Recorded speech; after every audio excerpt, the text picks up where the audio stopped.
अस्सलामुअलैकुम, आप देख रहे हैं सुबह पाकिस्तान। मैं हूं आपकी मेजबान सलमा कौसर। मैं हूं आपके साथ मोहम्मद शुएब। न जाने कब हम आ चुके थे और हम अपनी कुछ गुफ्तगू में मगन थे, हो जाता है। गुनगुना रहे थे आठ आने की छालियां, आठ आने का पान। और गुनगुनाने का मकसद ये था कि अब गुनगुना लें, गुनगुनाने पर इक्तफा करें, इसके अलावा कुछ ना करें। एक तो 8 आने का मिलता नहीं, मिल जाए तो लेकर जाना नहीं है। कहाँ लेकर नहीं जाना? तुर्किया आपने लेकर नहीं जाना। अगर आपकी फ्लाइट है तुर्किया के लिए तो फिर आपने बिल्कुल पान, छालिया, सौंफ, सुपारी कुछ लेकर नहीं जाना, बिकॉज ये आ रहा है नारकोटिक्स के under as per Türkiye law. और अगर आपने ये किया तो फिर आपको जेल जाना पड़ेगा। और इसीलिए अगर पाकिस्तान इंटरनेशनल एयरलाइंस की प्रवास से भी आप जा रहे हैं तुर्किया, अगर आपकी मंजिल है तो फिर आपने ये नहीं करना जनाब। और ये वैसे नारकोटिक्स के अंडर आ रहा है, ऐसा नहीं है कि इससे कोई नशा हो जाता है, लेकिन ये आपके लिए नुकसानदेह बहुत होता है। ये आपकी जिंदगी के लिए, सेहत के लिए नुकसानदेह। ये छालियां वगैरह, आपके दांत खराब हो जाते हैं, आपको मुंह का कैंसर हो सकता है अगर आप बहुत ज्यादा खाते हैं। और सबसे गलत बात ये होती है कि आप खाने के बाद जहाज में फेंक देते हैं, इसलिए अपने जहाज में लेके नहीं जाना। अब तो जो स्टाफ है वो भी लेकर नहीं जाएगा जी, क्योंकि जो लेकर जाएगा वो फड़ा जाएगा, जेल जाएगा।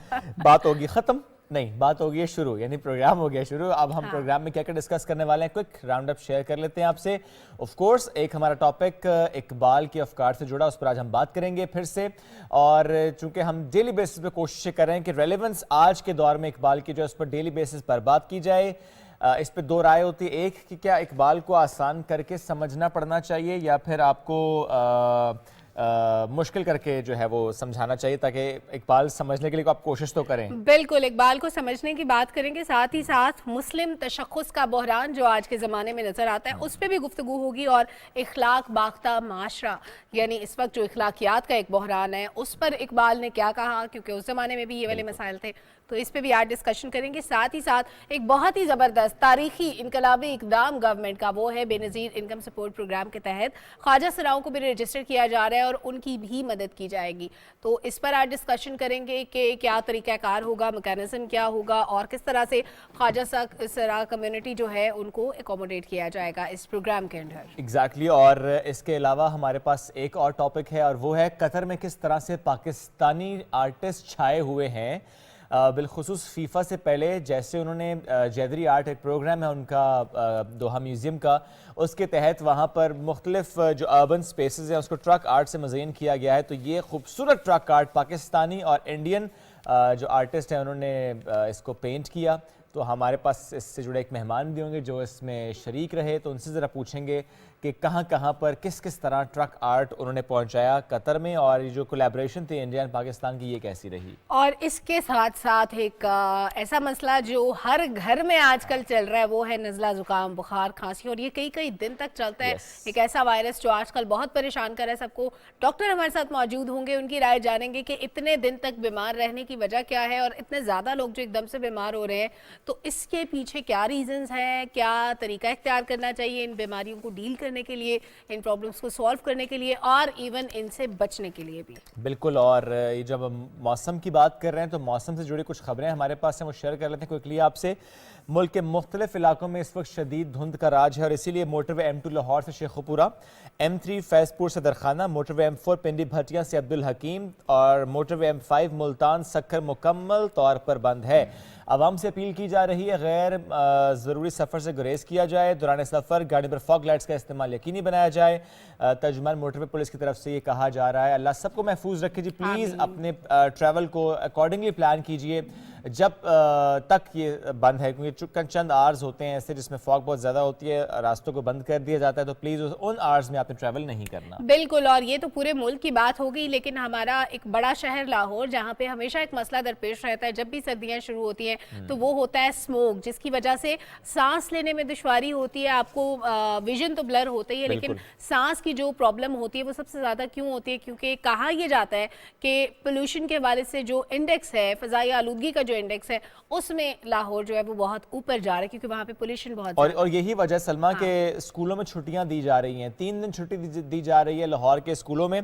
सरकारी नोटिफिकेशन भी आ चुका है और महकमा तालीम पंजाब ने इस हवाले से हफ्ते में 3 छुट्टियों का नोटिफिकेशन जारी किया। जुम्मा, हफ्ता, इतवार, 3 दिन बच्चे स्कूल नहीं जाएंगे। ये इसी तनाजुर में फैसला किया गया है। मामलात जिंदगी लाहौर के किस कदर मुतासर हुए हैं, इस वक्त सूरत हाल क्या है, रिपोर्ट आइए देखते हैं। आलूदगी ने लाहौर शहर में अपने डेरे जमा लिए। एयर क्वालिटी इंडेक्स मुसलसल 300 से ऊपर रहने से शहरी साफ फजा में सांस लेने को तरस गए। शदीद स्मोक के बायस शहरी गले और सांस की बीमारियों में मुब्तला होने लगे हैं। लाहौर के शहरियों का कहना है कि पंजाब हुकूमत की जानिब से स्मोक में इजाफे के बायस बनने वाले अवामिल की रोकथाम में नाकामी स्मोक में रोज बरोज इजाफे का बायस बनती जा रही है। लाहौर में पिछले कुछ दिनों से बहुत ज़्यादा स्मोक हो रही है, जिसकी वजह से बहुत लोगों को बहुत सी बीमारियों का सामना करना पड़ा है। गवर्नमेंट ऑफ पंजाब खास करके स्मोक के ऊपर काबू पाने में टोटली नाकाम जा रही है। ये जो नोटिफिकेशन जारी हुआ है स्कूलों में छुट्टियों का, 3 दिन छुट्टियां होंगी स्कूल में, जुमा, हफ्ता और इतवार को, तो ये बड़ा अच्छा फैसला हाई कोर्ट का, ये हम अप्रिशिएट करते हैं। की वजह से, एयर पोल्यूशन की वजह से बीमारियां पैदा हो रही हैं। शहरियों का कहना है कि स्मोक खतरनाक हद तक बढ़ चुकी है। पंजाब हुकूमत को चाहिए कि स्मोक के तदारक के लिए फौरी इकदाम करे ताकि शहरी स्मोक से बच सकें। स्मोक से बचने के लिए जनाब कोशिशें करें और पोल्यूशन कम से कम फैलाएं। और एक और अगली खबर जो है वो ज़रा सी डिफरेंट है। गूगल की तरफ से एक ऐलान किया गया है। अब डिफरेंट इसलिए है कि मैं सोच रही थी कि कोई बहुत बड़ी बात नहीं है, लेकिन फिर भी ऐलान हुआ है गूगल की तरफ से। वो ये है कि डेस्कटॉप पे गूगल सर्च इंजन के जो रिजल्ट्स आते थे जब हम कुछ सर्च करते थे तो वो पहले ही होता था पेजेस ओपन होते थे, अब वो स्क्रॉल की शक्ल में आएंगे। ये जनाब एक फीचर चेंज हुआ है गूगल का जो मैंने आपके साथ शेयर कर दिया। इससे आपका थोड़ा सा टाइम बचेगा, फ्यू सेकंड्स। जो आप एक से दूसरे पेज पे स्विच करते थे वो भी एक स्क्रॉल पे अप एंड डाउन कर सकते हैं। क्लिक से बच गए हैं अब आप। स्क्रॉल करने से वो पेज सामने पूरा आपके आ एक जाएगा। सेकंड बचाएंगे आप। काइंड ऑफ फोन पे जिस तरह हम यूज करते हैं, हम स्क्रॉल अप करते हैं, वो सारा कुछ नजर आ रहा होता है, तो it's kind of that. But let's see इससे कितना फ़र्क पड़ता है अपने एक क्लिक बचाने से। बट कुछ खबरें और भी हैं, क्यों ना फुटबॉल वर्ल्ड कप के एक अपडेट शेयर कर लें आपसे, चूँकि क्वार्टर फाइनल मरहले का आगाज़ होना है कल से, यानी जुम्मे से। और क्वार्टर फाइनल में कौन सी टीम किसके मद्दे मुकाबिल होगी, ज़ाहिर है ये सबसे अहम सवाल। कौन जीत पाएगा ये तो आगे चलकर हम देख पाएंगे। 18 तारीख कतर का नेशनल डे जब ये फाइनल मैच होना है, लेकिन हम बात करें क्वार्टर फाइनल मरहले के हवाले से इसका आगाज हो चुका है। इंटरेस्टिंग तो होता ही है ना कि किसका मुकाबला होगा, किसके साथ, कौन किसको शिकस्त देगा, और कौन कितना तगड़ा है, कौन कितना तगड़ा है। अच्छा, शर्तें लगनी शुरू हो जाती हैं और वो जो सपोर्टिव जो फैंस होते हैं ना, वो सारे घरों में नवाफिल भी मान लेते हैं कि हमारी वाली टीम जीतेगी तो हम न्याज देंगे, हमारी वाली जीतेगी हम इतने नवाफिल पढ़ेंगे, ये भी होता है। तो जनाब कौन सी टीम किससे लड़ने के लिए तैयार है, कल से आगाज हो रहा है, आपको दिखाते हैं रिपोर्ट।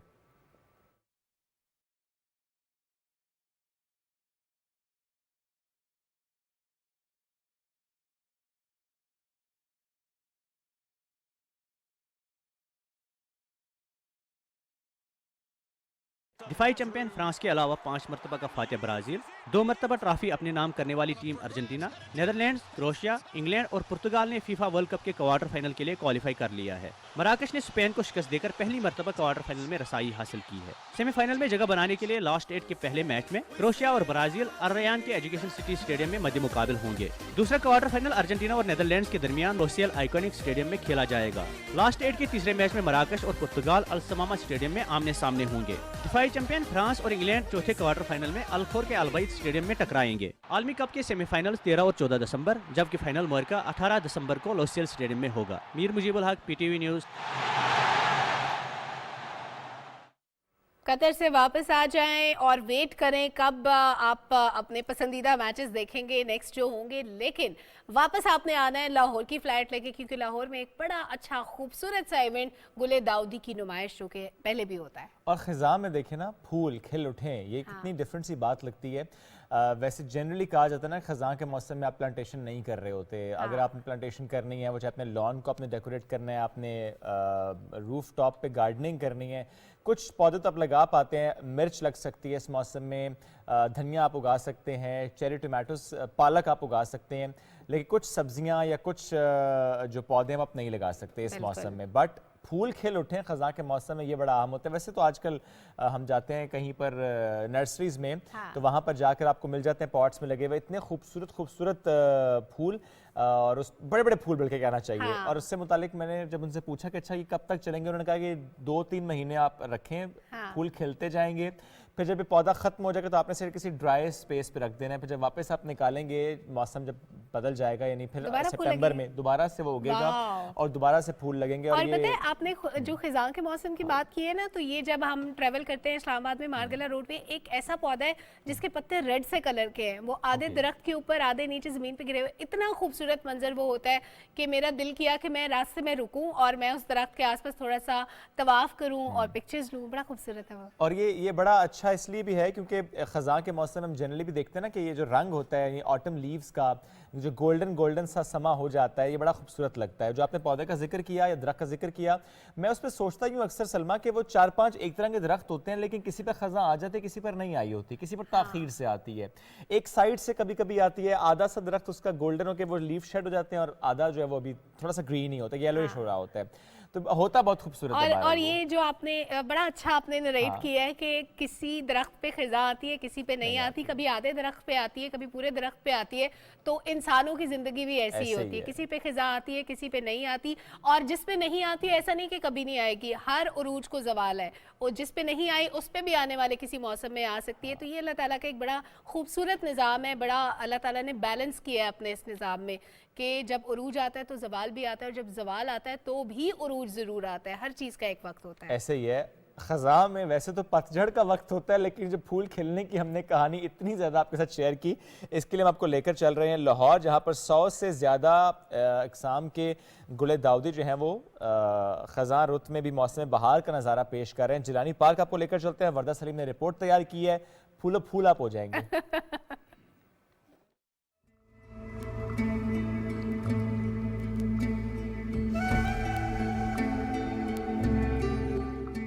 माहौल को दिलकश और मौतर करने के साथ साथ इंसानी ज़हन और रवैयों पर भी खुशगवार असरात मुरत्तब करते हैं। फूलों के दीदा ज़ेब रंग कुदरत की रनाइयों की दास्तान बयान करते हैं। यकीन ना हो तो लाहौर के जिलानी पार्क का रुख करें, जहां गुले दाऊदी की नुमाइश और मौसम सरमा के रंग बिरंगे फूल आपका इस्तकबाल करेंगे। गुले दाऊदी की नुमाइश में फूलों को इस खूबसूरती के साथ सजाया गया है कि आपके दिल का मौसम भी सुहाना हो जाए। कोई गुले दाऊदी की ऐसी कोई किस्म नहीं है जो यहाँ पे हमने डिस्प्ले ना की हो। फैमिलीज आ रहे हैं, बच्चे आ रहे हैं, तो आपके तवज्जो से मैं पूरे लाहौर के लोगों को, फैमिलीज़ को मैं इन्वाइट करता हूँ कि आएँ। और ये जो रंग बिरंगे फूल खिले हुए हैं, हमारे जो गार्डनर हैं, हमारे जो माली हैं, जो PHA ने काम किया है, हमारी ऑर्गेनाइजेशन ने काम किया है, आए उसको अप्रिशिएट करें। गुले दाऊदी जो फूल है इसको पूरा साल लगता है ग्रो करने में। इस दफ़ा ये कि सेल्फ़ी बूथ्स बहुत ज़्यादा दिए हैं, हर एक को तस्वीर उतारने का शौक़ है, तो उनको मैक्सिमम अपॉर्चुनिटी मिल गई। बेंचेस रख दिए, साथ फूल, और एक वो कॉन्सेप्ट होता है ना फूलों की झुरमट में बैठना, तो it was just like that.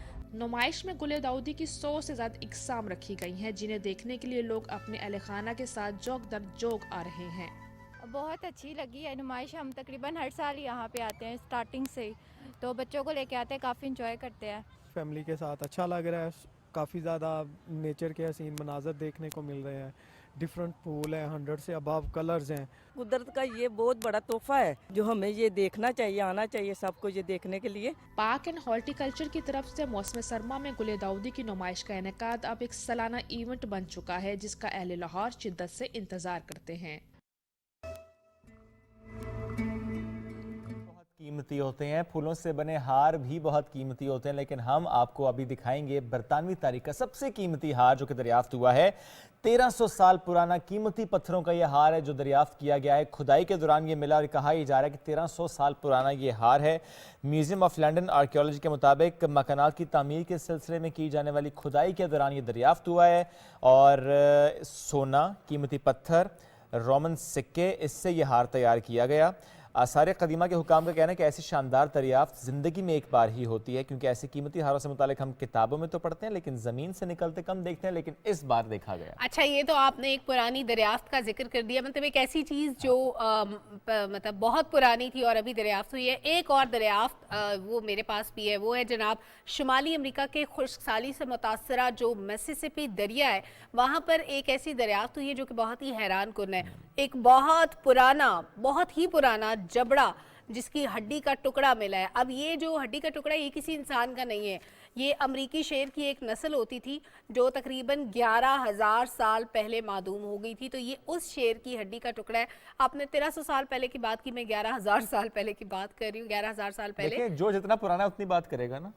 देखिए मैं कम पुरानी हूँ, मैं इसलिए कम पुरानी बात कर रही हूँ। 11,000 साल। अच्छा, ये जो टुकड़ा मिला है ना, आपको पता है इस पे अब रिसर्च भी हो रही है और इसकी जो है वेरिफिकेशन, जो इसको वेरीफाई किया है वो है फॉसिल और आर्टिफिक सिंपोजियम माहिरीन है जो इस पे रिसर्च कर रहे हैं। और उन्होंने कहा है कि ये 11,000 पहले ख़त्म हो गए थे शेर, लेकिन उनके जबड़े का टुकड़ा रह गया और उस पे भी काम चल रहा है कि भाई इसको मजीद एक्सप्लोर करे कि ये शेर कैसे होते थे, दिखते कैसे थे और जो भी चीज़ें होती हैं, जो भी ज़रा उससे रिसर्च कर सकेंगे उस पर। चलें जी, बढ़ते हैं आगे। इससे पहले कि हम ब्रेक की तरफ बढ़ें, एक हमारे पास और वो है IT के शोबे से जुड़ी कि किस तरह से IT आपके मुल्क को तरक्की की नई मंजिलों की तरफ लेकर जा सकती है। IT कैसे डिफ़ाइन करती है आपकी इकॉनमी को, आपकी ग्रोथ एंड डेवलपमेंट को।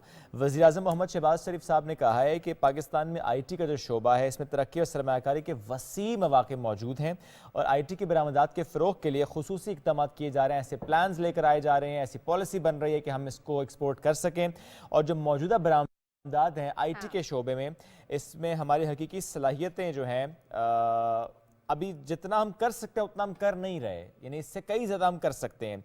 IT माहिरीन और नौजवानों को अहदाफ के उसूल के लिए भरपूर किरदार अदा करना होगा कि जितना हमारा पोटेंशियल है उतना हम काम कर सकें और तमाम तर जो सहूलियात ज़रा गवर्नमेंट का काम है, इदारों का काम है कि प्रोवाइड की जाएँ। बिल्कुल। और ये जो बात की है वज़ीर आज़म साहब ने, ये उन्होंने की Asia Pacific ICT alliance award एप्टिका की तकरीब थी जिसमें उन्होंने किया। उन्होंने कहा कि बहुत एजाज़ की बात है कि पहली बार एप्टिका की मेज़बानी कर रहा है Pakistan.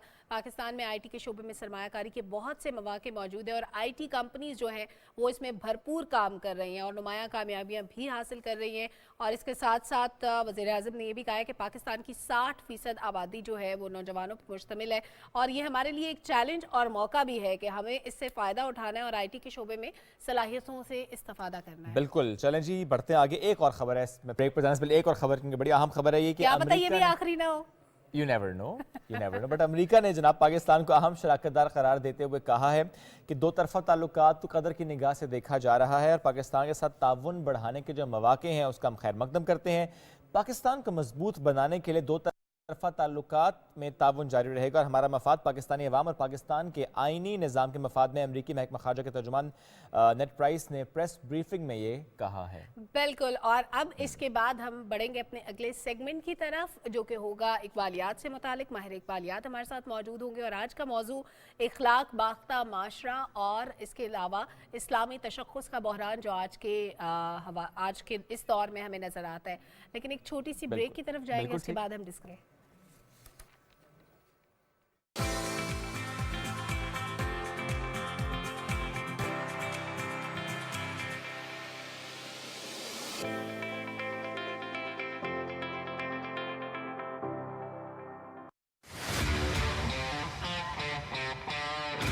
England returned to Pakistan after 17 long years. Under Ben Stokes, England are a resurgent side. But they are up against Babar's fighting unit on the Shaheen's home turf. This will be a test of nerves, strategy, strength and composure. Watch the historic Pakistan versus England Test Series 2022 live and exclusively on PTV Sports HD.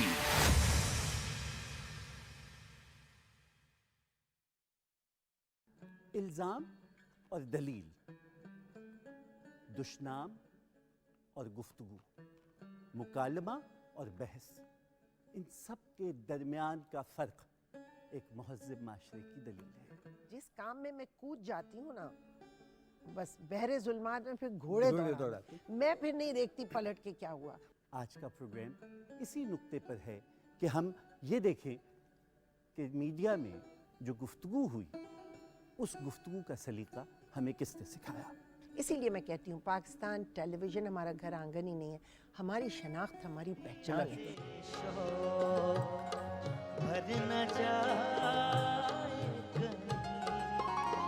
तू भी दिल से उतर न जाए।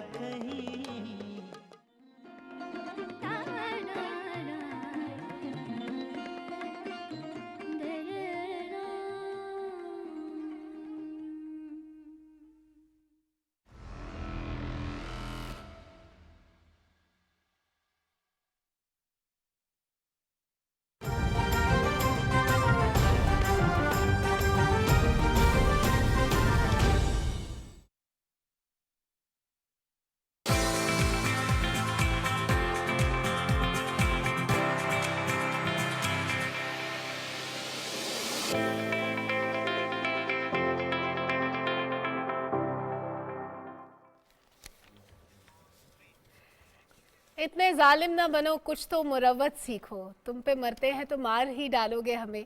इतना मशहूर, इतना खूबसूरत शेर, और इस शेर के खालिक आज हमारे साथ स्टूडियोज में मौजूद हैं। माहिर इकबाल याद है, इकबाल से रिलेटेड बहुत से टॉपिक्स पे बात करनी थी, मैंने सोचा कि उनके अपने शेर से आज के सेगमेंट का आगाज़ किया जाए। और हमारे साथ हमारे मेहमान स्टूडियोज़ में मौजूद हैं जनाब इदरीस आज़ाद साहब। अस्सलाम वालेकुम, कैसे हैं आप? सबसे पहले तो आपका ये जो मशहूर शेर है, ये कैसे सोचा आपने, इसके पीछे क्या कॉन्सेप्ट था, और कब का है, कितना पुराना है ये शेर? काफ़ी पुराना, 15-20 साल पुराना है माशाल्लाह। और मैं तो ऐसे ही वॉक कर रहा था और चलते चलते मुझे मतलब किसी ख्याल के तहत जो मैं यहाँ बयान नहीं कर सकता मैंने कहा कि इतने जालिम न बनो, कुछ तो मुरव्वत सीखो, तुम पे मरते हैं तो क्या मार ही डालोगे हमें। वाह, बहुत आला। और ऐसा ही खूबसूरत शेर आपने चांद को देखकर भी कहा। हाँ बिल्कुल ऐसा ही है। ईद का चांद तुमने देख लिया, वाह, चांद की ईद हो गई। क्या बात है, खूबसूरत शेर माशाल्लाह। और अब थोड़ा आते हैं अपने आज के मौजू पर। सर, हम डेली बेसिस पे कोशिश करते हैं, ज़ाहिर है जब इकबाल की बात हम करें तो खुदी का तसव्वुर, शाहीन से जो तशबीह दी नौजवानों की, हम इसकी बात करते हैं। आज हम कोशिश ये करेंगे सर, आप हमें गाइड करें कि खुदी जो कि लागुर और कमज़ोर हो गई है, इज्तमाई खुदी भी और इनफरादी खुदी भी, इकबाल की तालीमात में इसमें एनर्जी कैसे आ सकती है? पहली बात तो यह है कि खुदी सेल्फ है और इकबाल ने 2 किताबें लिखी हैं, असरार खुदी और रमूज़ बेखुदी। वैसे तो इकबाल ने सारा कुछ खुदी पर ही लिखा है, बिल्कुल, लेकिन असरार खुदी का मतलब है दी सीक्रेट्स ऑफ सेल्फ। तो उसमें इकबाल ने इसके सीक्रेट्स बताए हैं और वही आपने सवाल किया है कि इसको इस्तेकाम कैसे मिल सकता है। 4-5 उसूल इकबाल ने वहाँ पे, 3 बेसिकली उसूल इकबाल ने वहाँ पे बयान किए हैं, जिनको हम खुलासे के तौर पे कह सकते हैं कि ग़ुलामी कबूल ना करो, झूठ कबूल ना करो, सवाल कभी ना करो, ये हाथ फैलाने वाला सवाल, वो दूसरा सवाल नहीं, क्वेश्चन नहीं, सही है, बेगिंग, सवाल कभी ना करो, और ज़ब्त नफ्स, 4 चीज़ें। ज़ब्त नफ्स में खुसूसन बाकायदा लिखा है जिनसी ज़ब्त नफ्स, खुदी की तरबियत का अव्वलीन मरहला है, ये इकबाल के अल्फाज बोले हैं मैंने। तो ये 4 चीज़ें जो करेगा वो खुदी को इस्तेहकाम देगा। और जैसा कि आप उन्वान में इखलाक बाख्ता के अल्फाज बोल रहे थे, यही 4 चीज़ें नहीं हैं तो इखलाक बाख्तगी इसलिए मौजूद है। इखलाक बाख्तगी से मुतालिक इकबाल ने और क्या कहा, कहाँ पे जोर दिया कि माशरे में जो इखलाकी बुराइयां हैं वो ख़त्म होनी चाहिए, क्योंकि किसी माशरे के बिगाड़ की बुनियाद ये इखलाकी बुराइयां ही होती हैं। इकबाल ने मेरे ख्याल में पूरा जो उनका कलाम है वो मोमिन की, मुसलमान की तरबियत के लिए, उसको मोमिन बनाने के लिए है।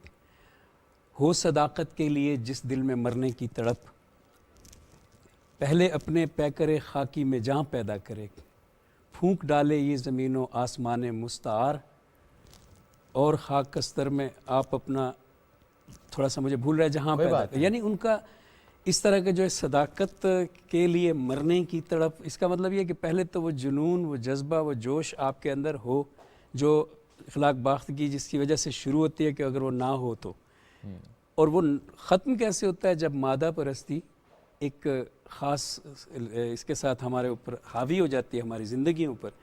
आज भी हम रास्ते में बात कर रहे थे जब मैं यहाँ आ रहा था कि हमारे पास इतने बड़े बड़े इदारे, इतने अच्छे अच्छे इदारे हैं, लेकिन अगर उनमें वो लोग मौजूद हों जो इन इदारों के लिए अल्लाह ने पैदा किए हैं, तो वो इदारे कितना परफेक्ट काम करेंगे। और अगर उनमें वो लोग चले जाते हैं जब, जो वहाँ के लिए होते नहीं, जैसे एक रिक्शे वाला अगर किसी जगह टीचर लग जाए, यानी जो नेचुरली तौर पे उस नेचुरल उसका जो माइंड है वो एक रिक्शे वाले का है, लेकिन वो अगर टीचर लग जाए या एक टीचर रिक्शे वाला बन जाए, तो जिस तरह सोसाइटी में वो कहते हैं ना बिगाड़ आ जाएगा, वो चीज़ डिसबैलेंस हो जाएगा। तो असल में तो इकबाल ये चाहते हैं कि हर शख्स अपने आप को पहचाने, और जो पहचानने के बाद उसको पता चलेगा कि मेरा ये मुकाम है, उस मुकाम पे जाए तो नेचर उसके लिए खुद ऐसा माहौल बना देती है कि वो मकाम भी खुश होता है और वो आदमी भी खुश होता है जो वहाँ पे चला। क्या बात है। तो ये एक इकबाल की एक इसरार है कि हम, ये स्वाद वाला इसरार है कि हम जो है जितना खुद को पहचाने, हाँ, जितना खुद को पहचान से। एक बार अल्लामा साहब के पास कुछ नौजवान आए और काफ़ी देर बैठे रहे, बातें हुई, तो जाने लगे तो कहते हैं हमें कोई नसीहत फरमाए। तो अल्लामा साहब थोड़ा सा गुस्से में आ गए कहने लगे मैंने जो इतनी किताबें लिखी हैं और इतनी नसीहतें की हैं, उनके होते हुए अभी फिर मुझसे कह रहे हो वो जाके पढ़ो जाओ। बात तो सही है। क्या आज का बड़ा मसला यही है कि हम खुद को पहचानते ही नहीं हैं? जी, तहजीबी शनाख्त और ज़ाती शनाख्त, आपने बहुत अच्छा सवाल किया माशाल्लाह। हमें अपनी शनाख्त नहीं रही। पहले हमें अपनी कौमी शनाख्त नहीं रही, फिर हमें अपनी इनफरादी शनाख्त नहीं रही। हम हैं कौन? Who am I? This is the big question. और मैं ये समझता हूँ इसमें सबसे ज़्यादा कसूर हमारे अदीब का है, हमारे शायर का है। आपने देखा होगा कितनी बड़ी तादाद में हमारे पास शुअरा पैदा हो गए। मैं अक्सर कहा करता हूँ और मैंने मज़ामीन लिखे हैं इस पर कि जिस मुआशरे में शुअरा बढ़ जाते हैं वो मुआशरा ये सबूत है इस बात का कि वो अब तबाह होने वाला है या तबाह हो रहा है। आप याद करें गरनाता में जब शुअरा बढ़ गए थे तो गरनाता मुसलमानों से ले लिया गया। दिल्ली में जब शुअरा बढ़ गए थे तो दिल्ली मुसलमानों से ले लिया गया। इकबाल का एक शेर इस बात का सबूत है जो मैं बात कर रहा हूँ। मैंने ली भी ये बात इकबाल से है। वो कहते हैं कि आ तुझको बताता हूँ तकदीर उमम क्या है, आ मैं तुझे बताता हूँ कि कौमों की तकदीर क्या होती है। शमशीर और सिना अव्वल ताउस रबाब आखिर, कि जब वो कौम पैदा हो रही होती है तो उनके पास तलवारें होती हैं, नेज़े होते हैं, घोड़े होते हैं, और जब वो मर रही होती है तो उनके पास ताउस रुबाब होते हैं, गीत होते हैं, शायरी होती है, म्यूज़िक होता है। सर बतौर शायर जब आपने इकबाल को पढ़ना शुरू किया या इकबाल से आपने चीज़ें एब्जॉर्ब करनी शुरू की, वो कौन सी बात थी जिसने आपको सबसे ज़्यादा इंस्पायर किया? इकबाल की जो खुतबात है ना, the reconstruction of religious thought in Islam. By the way ये इतना ज़्यादा नहीं जानते लोग इसको, शायरी को जानते हैं। ये इकबाल की अंग्रेज़ी की एक किताब है, इसमें 7 लेक्चर्स हैं। इससे पहले मैं भी इकबाल को एक शायर समझता था, ज़्यादा से ज़्यादा कौमी शायर समझता था, जैसे हमें स्कूलों में तरबियत मिलती है। ये मेरे पास जब मेरे साथ 89 में जब मेरे हाथ लगी ये किताब तो मैं आई वॉज अमेज्ड। मेरे लिए वो दिन जो शुरू के हैं ना, वो मैं पागल सा फिर इतना मैंने वो वक्त किताब अपने हाथ में रखी, इतना वक्त कि मेरे अंगूठे का निशान उस किताब के ऊपर परमानेंट पड़ गया। वो इतनी डिफरेंट चीज़ है, आप पढ़िए आप हैरान रह जाएंगे। उसका पहला, दूसरा, तीसरा, चौथा, 5वां, 6वां और 7वां चैप्टर जो है वो फ़िलासफ़ी के हैं। इतनी आसान फ़िलासफ़ी है, इकबाल का फ़लसफ़ियाना निज़ाम फ़िक्र उसमें समो दिया गया है। That is the best book. दुनिया में मेरे ख्याल में चंद किताबें ऐसी होंगी, कोई 50 किताबें ऐसी होंगी जैसी वो एक है। वो बहुत बड़ी किताब समझा जाना चाहिए उससे। और उसका नाम भी देखें ना, the reconstruction of religious thought in Islam. वो रिकंस्ट्रक्ट कर रहे हैं रिलीजियस थाट को इस्लाम में। और एक तरह से कहें तो हम अगर वो दाढ़ी वाले होते तो शायद हम कहते हैं इमाम हैं, कोई मुजद्दद हैं, कोई मुजतहिद हैं। अब तो हम उन्हें डॉक्टर कहते हैं ना, लेकिन काम वो ऐसा ही है कि जब ऐसी किताब कोई लिखता है तो उसको ये डिग्रियाँ मिलती हैं। एब्स्ट्रैक्ट क्या है उस किताब का? उस किताब में मुसलमानों ने 500 साल से जो हाल देखा है, जब बगदाद लुट गया था हलाकू ख़ान के बाद, तो इकबाल ने उस किताब में ये बात लिखी है। तो मुसलमानों के उलमा ने ये सोचा कि अब बड़े बड़े लोग तो मारे गए हैं, 13वीं सदी की बात हो रही है, तो हम यूँ करते हैं कि जो इस्लाम आ चुका है इसी को परमानेंट बंद कर देते हैं। यहाँ पे कोई मज़ीद इसमें डेवलपमेंट जो है ना नहीं होनी चाहिए, वरना क्योंकि तबाही हो गई थी ना बहुत, वरना ऐसे लोग आ जाएंगे जो इसमें इफ्तिरा करके गलत बातें ले आएंगे। उसको कहते हैं इज्तिहाद पर पाबंदी। वो 500 साल से लगी हुई थी, इकबाल की इस किताब ने वो ख़त्म किए। इकबाल ने the reconstruction of religious thought का कहने का मकसद ये है कि 500 साल से जो बंद था दरवाज़ा वो मैं खोल रहा हूँ। इस्लाम में अब डेवलपमेंट की, और अब देखें ना कितनी तब्दीली आ चुकी है टेक्नोलॉजी की, दूसरी तीसरी चीज़ों की। मसाइल अब नए चाहिए हमें, तो कैसे हम 500 साल पुराना फ़िक़्ह का निज़ाम इख्तियार कर सकते हैं? यकीनन हमें इस फ़िक़्ह में डेवलपमेंट की ज़रूरत है। और इकबाल के खुतबा इलाहाबाद में भी, जो मशहूर खुतबा है इकबाल का, खुतबा इलाहाबाद में भी ये बात इकबाल ने कही है कि हम ऐसा पाकिस्तान, एक ऐसा मुल्क बनाएंगे जहाँ की जो असम्बली है वो एक तरह से रिलीजन थ्रू पीपल। इकबाल का रूहानी जमहूरियत का नज़रिया, आपने कभी ये लफ्ज़ सुना होगा, स्पिरिचुअल डेमोक्रेसी। इकबाल वैसे तो जमहूरियत को नहीं मानते थे ना, मतलब उसके ख़िलाफ़ थे। जमहूरियत एक तर्ज़ हुकूमत है कि जिसमें बंदों को गिना जाता है, तोला नहीं जाता। तो वही इकबाल एक नज़रिया पेश करते हैं जिसका नाम है स्पिरिचुअल डेमोक्रेसी। तो खुतबा इलाहाबाद में उसी की तरफ वो इशारा करते हैं कि हम उसमें वो स्पिरिचुअल डेमोक्रेसी की असम्बली जो है वो शरीयत में डेवलपमेंट करेगी।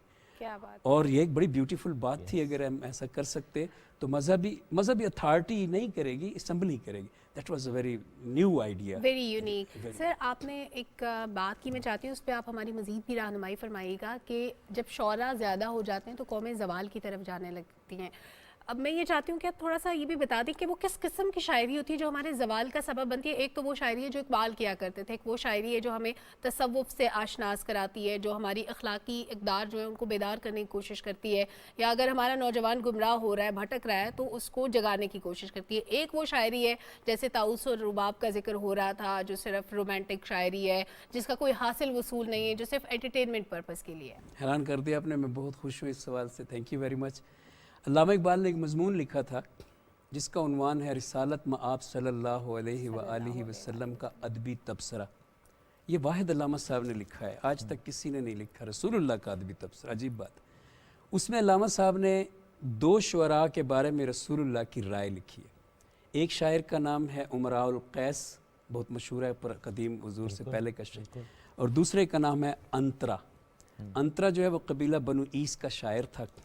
रसूलुल्लाह ने एक के बारे में अच्छी राय दी है, एक के बारे में नापसंदीदा राय दी है। ये दोनों अल्लामा साहब ने जमा की। सबसे पहले उमराउल कैस के बारे में रसूलुल्लाह ने फरमाया कि सैयदुश्शुअरा वक़ाइदुहुम इलन नार, शायरों का तो सरदार है लेकिन उनको जहन्नम में भी लेकर जा रहा है। और अंतरा के बारे में फरमाया कि मेरा जी चाहता है मैं बेताब हो जाता हूँ और मेरा जी चाहता है कि मैं इस शख्स से जाकर मिलूँ। अल्लामा साहब ने जब ये जुमला लिखा ना कि रसूलुल्लाह कह रहे हैं मैं इस शायर से मिलूं, तो साथ नीचे अल्लामा साहब ने लिखा अल्लाहु अकबर, वो हस्ती जिसको देखने के लिए दुनिया के बड़े बड़े शहनशाह तरसते हैं, वो एक जाहिल मक्के के मुशरिक शायर से मिलने के लिए तड़प रहा है। फिर अल्लामा साहब ने क्या वजूहात क्या हैं लिखा। अल्लामा साहब ने लिखा कि उमराउल कैस की शायरी में आपको मिलेगा खामोशियाँ, म्यूज़िक, आराम, शराब और उदासियाँ और मायूसियाँ, ख़ास तौर पे मायूसियाँ कि दुनिया बड़ी तकदीर है, बड़ी सख्त है, हम कुछ नहीं कर सकते, रोना धोना मिलेगा। अंतरा का शेर भी इकबाल ने वहाँ दर्ज किया। अंतरा के शेर में है कि मैं रिज़्क़ हलाल कमाता हूँ और उससे मुझे रोज़ एक नई जो है ना शान मिलती है। तो मैं ये बात आपके सवाल पे इसलिए खुश हुआ था कि अल्लामा साहब बड़ा खुसूसियत के साथ उन शुअरा का जिक्र करते हैं जो डैमेज करते हैं सोसाइटी को, बमुकाबला उन शुअरा के जो ज़िंदा करते हैं सोसाइटी को। और मैं आपको मिसाल देता हूँ, आप हैरान रह जाएंगी। 1960 में हमारे यहाँ जो शायरी हो रही थी वो ये थी, मेरे मल्लाह लहरों के पाले हुए, मेरे दहका पसीनों में ढाले हुए, मेरे मज़दूर इस दौर के कोह कन, मेरे फ़ौजी जवान जुर्रतों के निशान, मेरे अज़मतों के निशान और मेरे मेहनत कशों के सुनहरे बदन। एक तरफ ये देखें कि मेहनत कशों के सुनहरे बदन, और फिर अंतरा का शेर देखें कि मैं रिज़्क़ हलाल कमाता हूँ तो मैं रोज़ एक नई शान पाता हूँ। अल्लामा साहब ने इसी मजमून में लिखा कि हमारे यहाँ शुअरा ने मेहनत कश को घटिया, गलीज़, गंदा साबित किया है, जबकि रसूलुल्लाह कहते हैं कि अल-कासिब हबीबुल्लाह, मेहनत कश अल्लाह का दोस्त है। हमारे यहाँ के शुअरा ने कहा है, फैज़ की नज़म देखें, फैज़ कहते हैं मज़दूर को, ये गलियों के आवारा बेकार कुत्ते कि बख्शा गया जिनको ज़ौक़े गदाई, ज़माने की फटकार इनका मुकद्दर, जहाँ भर की ठोकर है इनकी कमाई, जो चाहो तो आपस में इनको लड़ा दो, ज़रा एक रोटी का टुकड़ा दिखा दो। और साहिर लुधियानवी को देखें, वो कहते हैं कि वो देखो बंगले के दर से निकली है दहकान की बेटी, हाथ में लाल सा नोट दबाए जश्न मना, वो देखो कुछ और भी निकले, पीप भरी आंखें सहलाते भूखे जर्द गदागर बच्चे कार के पीछे भाग रहे हैं। या मैंने मेरे माहौल में मैंने तहजीब न सीखी होगी, मुफले सी हिस्से लताफत को मिटा देती है, भूख आदा। और जोने लिए जो कहते हैं कि ये लड़की खूब बदसूरत नज़र आती है अगर गरीब होती तो। और साहिर जो कहता है कि जाने इन मरमरी जिस्मों को ये मरियल दहकान कैसे इन तीरक घरोंदों में जन्म देते हैं। मेरा आपसे सवाल है, क्या दहकान मरियल होता है? दहकान के तो बाजुओं की मछलियाँ होती है और एक आम इंसान से ज़्यादा मजबूत होता है। इन शुअरा को, आपने जो सवाल किया था, इन शुअरा को अल्लामा साहब कहते हैं कि ये मायूसी फैलाने वाले शुअरा हैं। और हमारे दौर में सबसे बड़ा मायूसी फैलाने वाला शायर जॉन एलिया था, जो जिसके आजकल नौजवान दीवाने हैं। हालांकि वो इसीलिए हमारे नौजवान उस तरह से हो गए हैं ना। बिल्कुल फॉलो उनको करते हैं। हाँ, अगर मेरे मेहनत कशों के सुनहरे बदन वाले शायर आ जाएं तो मैं आखिरी बात करता हूँ इस सवाल के जवाब में कि 1960 में आपने कभी सुना कि पाकिस्तान ने खला में कोई रॉकेट भेजा है? आज तक नहीं सुना होगा। मैं बताता हूँ आपको, 1960s में हमने रहबर 1 के नाम से खला में एक रॉकेट भेजा था। बहुत बड़ी बात है। फिर एक नहीं भेजा था, 2 नहीं भेजे थे, 5 नहीं भेजे थे, हमने 200 रॉकेट भेजे हैं 200 पाकिस्तान ने 60s में, 1960 से 1970 तक। अब जरा सोचें कि पीछे शायरी कौन सी खड़ी थी जब ये हम रॉकेट भेज रहे थे? मेरे मेहनत कशों के सुनहरे बदन। और आज जब हम कहेंगे कि ये लड़की फाका कश होती तो बदसूरत नजर आती, अब जब फिर जॉन एलिया का मिसरा है, जब ये हम देंगे कौम को तो नतीजतन ये होगा कि हमें भूल जाएगा कभी हमने रॉकेट भेजे भी थे। कितनी अहम बात है, कितनी अहम बात है। शायर डिफाइन कर रहा है आपकी सोसाइटी को, यानी आपके माशरे को, कि शायर कैसा है, उसकी शायरी कैसी है, वो किस नज़र से देखता है, वो डिफाइन करता चला जाएगा। वक्त बड़ा मुख्तसर था सर, बहुत अच्छा लगा आपसे गुफ्तगू करके, बहुत शुक्रिया आज की नशिस्त के लिए सर। नाज़रीन छोटी सी ब्रेक लेते हैं, वापस आते हैं, साथ रहिएगा।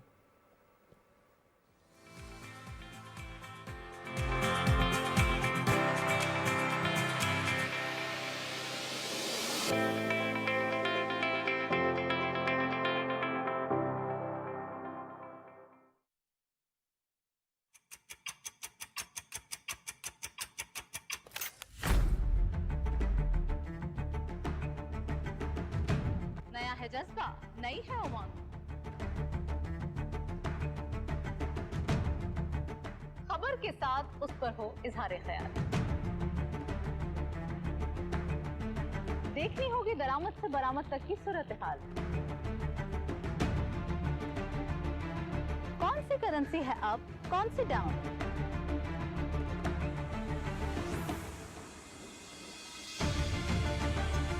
मुआशी खुदनिसारी कैसे हासिल की जाए?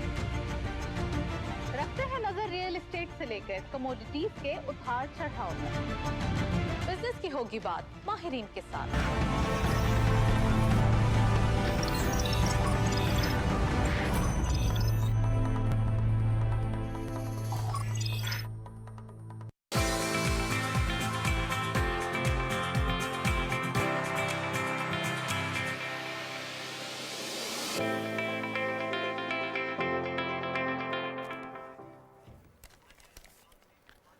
Welcome back after the break. नाजरीन अब बात करेंगे ट्रक आर्ट की। ट्रक आर्ट पाकिस्तान की पहचान, ट्रक आर्ट जो कि हर मुल्क में अब पाकिस्तानी लेकर जा रहे हैं, उसकी हम बात करते हैं।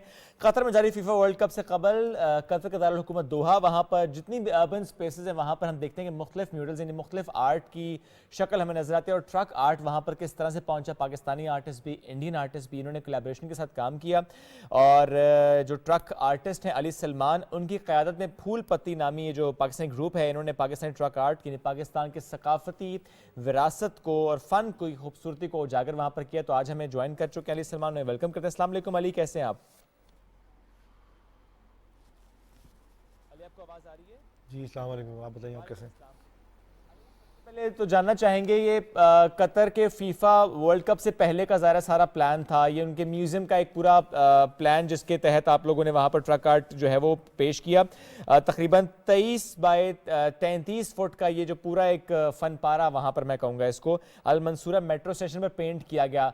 कितना वक्त लगा, कैसे प्लान हुआ, कैसे वहाँ पर गए, कितने पाकिस्तानी आर्टिस्ट गए?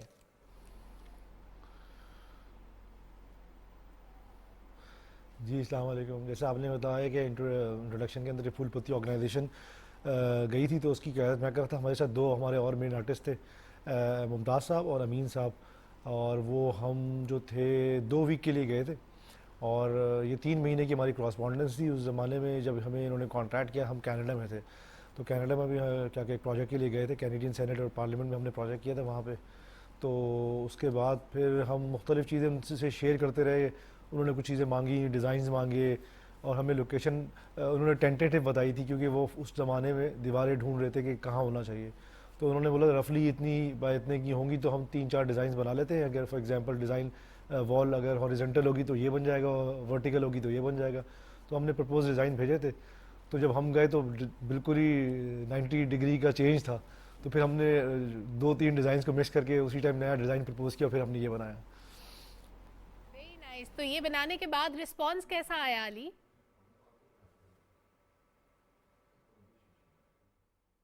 जी बहुत अच्छा रिस्पांस था वहाँ पे, बल्कि जब हम ये बनाना हमने शुरू कर दिया था तो लोगों ने इस आर्ट, क्योंकि ट्रक आर्ट के अंदर एक खसूसियत ये है कि इसके इतने अपने अपने पाकिस्तान के अपने कलर्स हैं, तो लोगों को खींचना शुरू कर दिया। तो जितने भी सराउंडिंग के लोग थे और वहाँ की जो पब्लिकेशंस थी, वहाँ के जो अखबार थे, यहाँ के जो सोशल मीडिया एक्टिविस्ट थे, वो आना शुरू हो गए और हमारी जो देखते ही देखते बनने से पहले ही वायरल हो गई थी अल्हम्दुलिल्लाह। और क्या कहते हैं, वहाँ के हर बड़े न्यूज़ आउटलेट ने उसको कवर किया और बड़ा अच्छा रिस्पॉन्स आया वहाँ पर। और अली, वहाँ पर ये पहली बार हुआ कि पाकिस्तानी ट्रक आर्ट और इंडियन ट्रक आर्ट इसको एक साथ नुमाइश के लिए पेश किया गया। तो आप लोगों ने काम भी इकट्ठे किया, जो इंडियन आर्टिस्ट थे वो सारा माहौल क्या था? नहीं, असल में देखें वो तो थोड़ा सा कन्फ्यूजन ये था कि जो इंडिया में ट्रक आर्ट होता नहीं है बेसिकली। अब क्योंकि वो एक साउथ एशियन कम्युनिटीज़ वहाँ पे रहती थी, तो उन्होंने थोड़ा सा उनको बैलेंस करने के लिए उनको ही बुलाया था। तो वो तो उन्होंने, अगर आप उनका आर्ट देखें तो उन्होंने सिर्फ टेक्स्ट पे लिखा हुआ है, जिसको टाइपोग्राफी आप कहते हैं। तो टाइपोग्राफी तो हमारे आर्ट के अंदर जो ट्रक, पाकिस्तान का जेन्युइन जो ट्रक आर्ट है उसके अंदर सारी चीज़ें होती हैं, सारे एलिमेंट्स होते हैं, लैंडमार्क्स होते हैं, ऑर्नामेंट्स होते हैं, डिज़ाइंस होते हैं, फिर टेक्स्ट होता है, शायरी होती है। तो उन्होंने सिर्फ टेक्स्ट बेस पे काम किया था, तो ज़ाहिर सी बात है उसका इतना इम्पैक्ट आया नहीं। बट क्योंकि आर्टिस्ट थे, ज़ाहिर से उन्होंने बड़ी मेहनत की और अच्छा काम किया। मैं ये नहीं कहता कि अच्छा काम नहीं किया, बट उसका वो उतना अच्छा रिस्पॉन्स नहीं था जितना हमारा रिस्पॉन्स था, क्योंकि हमारा एक आर्ट बेस्ड चीज़ थी और वो ज़्यादा अप्रिशिएट करी जा रही थी। तो और जितने भी वीडियोग्राफर आ रहे थे वो हमारी वो क्या कहते हैं उस पर वॉल पे तस्वीरें खिंचवाते थे। काम के आगे बस उनके कैमरे थे, टिके वहीं पर हुए थे वो। और ये सारा प्लान कतर की तरफ से हुआ, यानी म्यूजियम की तरफ से हुआ, जैदरी आर्ट। तो इसमें और भी मुल्कों के आर्टिस्ट आए थे और भी आर्ट हो रहा था?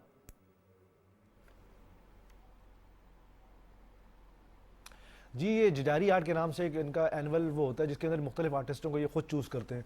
तो पहले पिछले साल उन्होंने मेटल आर्टिस्टों को बुलाया था, इस साल इन्होंने जो है वो ये वाले जितने भी म्यूरल डिज़ाइनर्स को और ट्रक आर्ट को उन्होंने स्पेस दी थी। इसके साथ 3 और आर्टिस्ट आए थे, मतलब जो इजिप्शियन से एक फ़लस्तीनियन थी और एक खातून थी, एक ईरानियन थे और 2 हम थे, इंडियन एक पाकिस्तानी। तो मुख्तलिफ स्पेस पे उन्होंने हमें दिया हुआ था, हमें और इंडिया और पाकिस्तान को बराबर में दी हुई थी एक वॉल, दोनों को साइड बाय साइड, बाकी उनको डिफरेंट पार्ट में दिया हुआ था। तो एक अच्छा था कि लोग आएँ, जब म्यूज़ियम जब कतर आएँ लोग तो वो इन्जॉय करें मुख्तलिफ म्यूरल को। तो उसके अलावा भी बहुत सारे म्यूरल बने थे, तो बड़ा आर्टिस्टिक सेंस कतर दोहा के अंदर बड़ा स्ट्रॉन्ग था, जो बड़ा इम्प्रेस किया मुझे। Very nice. और ये बीच में ये भी लिखा हुआ था, देख मगर प्यार से। हमें एक ब्रेक की तरफ जाना है, लेकिन वापस आके हम ये भी पूछेंगे कि ये जो फूल पत्ती का इंतखाब था, क्या ये भी स्पेशल स्ट्रेटजी थी क्योंकि आपके ग्रुप का नाम था? क्योंकि ट्रक आर्ट में हम देखते हैं बहुत सेशन होती है, बहुत सारी चीज़ें होती हैं उसमें, फिर कलर स्कीम बड़ी मैटर करती है कि ये जो हमारे ट्रेडिशनल कलर्स भी होते हैं, red, green, pink, blue, yellow, इसके अलावा कोई डिफरेंट कलर्स भी ट्राई किए जाते हैं, डार्क थीम्स पे भी होते हैं। लेकिन ये जो स्पेशल कल्चर दिखाया गया है, जैसे नॉर्मली पाकिस्तान में हमें नज़र भी आता है, तो ये इसके पीछे क्या रीजन थी, ये भी हम डिस्कस करेंगे बात ब्रेक के बाद।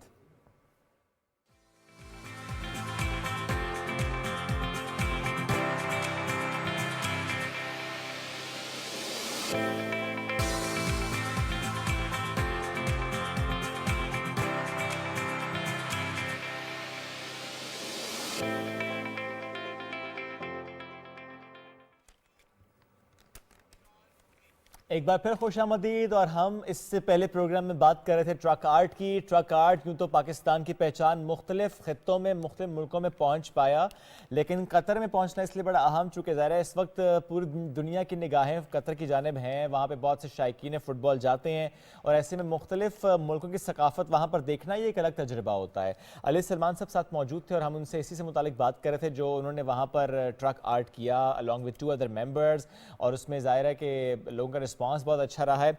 अली, आपने जब आगाज़ में हमें बताया कि जो स्पेस आपको बताई गई वहाँ जाकर मालूम हुआ कि स्पेस डिफरेंट थी, तो ये कितना बड़ा चैलेंज रहता है एक आर्टिस्ट के लिए कि जिसको बताया जाए कि आपने इस जगह पर पहुँचना है और यहाँ पर ये स्पेस एलोकेटेड है, यहाँ पर आपने अपना आर्ट डिपिक्ट करना, लेकिन वो ऑल द वे डिफरेंट निकल आए, तो सारा प्लान आपका चेंज हो जाता है। तो ये कितना बड़ा चैलेंज रहता है एक आर्टिस्ट के लिए?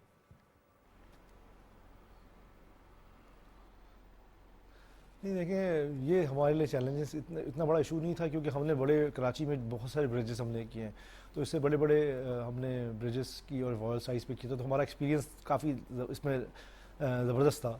बट इशू सिर्फ ये था कि वो लॉजिस्टिक उसकी, क्योंकि हमने ना सारे प्लान के अंदर इत्तेफाक से, मैं हमेशा प्लान जब शेयर करता हूँ तो हर चीज़ लिख देता हूँ कि हमें ये चीज़ रिक्वायर्ड होगी, जैसे स्केप फोल्डिंग, क्योंकि इतनी बड़ी दीवार पे आपको चढ़ना किस तरीके से है, वो बेसिकली एक इशू था। और वो क्योंकि यूरोपियन स्टाइल में ना वो क्रेन्स में काम करते हैं एज अ ग्राफिटी आर्टिस्ट, तो वो ये सोच रहे थे कि हम भी उसी तरीके से क्रेन में कर लेंगे, तो वो थोड़ा चैलेंज था, क्योंकि हमने उनको समझाना पड़ा कि हम ग्राफिटी आर्टिस्ट नहीं है, कि हमारी जुगलबंदी होती है, हम सारे मिक्स होकर काम करते हैं, और तो इसमें और उस आर्ट में बड़ा डिफरेंट है। तो वो उन्होंने क्रेन के इंतज़ाम किए हुए थे और हमने उनको फिर मना किया, क्योंकि वहाँ पे इतना डेवलपमेंट का काम हो रहा था, पूरा कतर के अंदर, आपको पता है दोहा के अंदर कुछ ना कुछ हो रहा था, तो वो फिर उन्होंने हमारे लिए स्केप फोल्डिंग अरेंज करने में 2 दिन लगा दिए। मगर उन्होंने बड़ी माजरत की, यार हम अरेंज करें, हम अरेंज करें, तो फिर उन्होंने हमारे लिए वो स्कैडल टाइप की अरेंजमेंट की, उसके लिए फिर उन्होंने जनरेटर का इंतजाम किया, फिर वो 24 घंटे जनरेटर चलता रहता था, एक ऑपरेटर हमारे साथ था, फिर हम खुद ही वो मशीन को मैनेज करते थे, ऊपर नीचे आते थे, तो वो थोड़ा तजर्बा हमारे लिए नया था स्केप फोल्डिंग के अलावा हमें काम करने का। बाकी ओवरऑल बड़ा अच्छा एक्सपीरियंस रहा, और फिर आप ये देख रहे हैं हमने चीज़ बनाई। तो उसके बाद ये हमने दोहा में तो किया ही किया, उसके बाद हम रियाज सीज़न के लिए वहीं से रियाज सीज़न के लिए गए, यानी सऊदी अरेबिया गए। तो रियाज सीज़न भी बड़ा अच्छा फेस्टिवल होता है। ये जो आपको ट्रक नज़र आ रहा है, ये रियाज सीज़न का है जो हमने बनाया है। तो रियाज सीज़न, क्योंकि एम्बेसडर साहब थे, उन्होंने हमें कनेक्ट किया विद द रियाज सीज़न, जो सऊदी अरब का सबसे बड़ा फेस्टिवल हो रहा है। तो वहाँ पे भी हमने लाइव ट्रैक बनाया, तो वहाँ का भी बड़ा अच्छा एक्सपीरियंस था। तो मिडिल ईस्ट का जो हमारा ये टूर था, उसके साथ अबू धाबी गए, तो ओवरऑल जो मिडिल ईस्ट का जो टूर था वो बड़ा अच्छा रहा, कतर के साथ साथ। अब देखिए ना कि आपने यूँ तो ज़रा और मुल्कों में भी गए, लेकिन जब मिडिल ईस्ट की हम बात कर रहे हैं, दोहा की बात आपने की, रियाद की बात आपने की, अबू धाबी की बात आपने की, तो ओवरऑल जब आप लोग एक मुख्तलिफ मुल्कों में जाते हैं और अपना काम दिखाते हैं, वहाँ पर जिस तरह पेंट करते हैं आप, इन रंगों के साथ आप खेलते हैं, साथ साथ जुगलबंदी है, साथ साथ काम है, आसपास माहौल क्या बन जाता है? बिल्कुल पाकिस्तान सा महसूस होता है?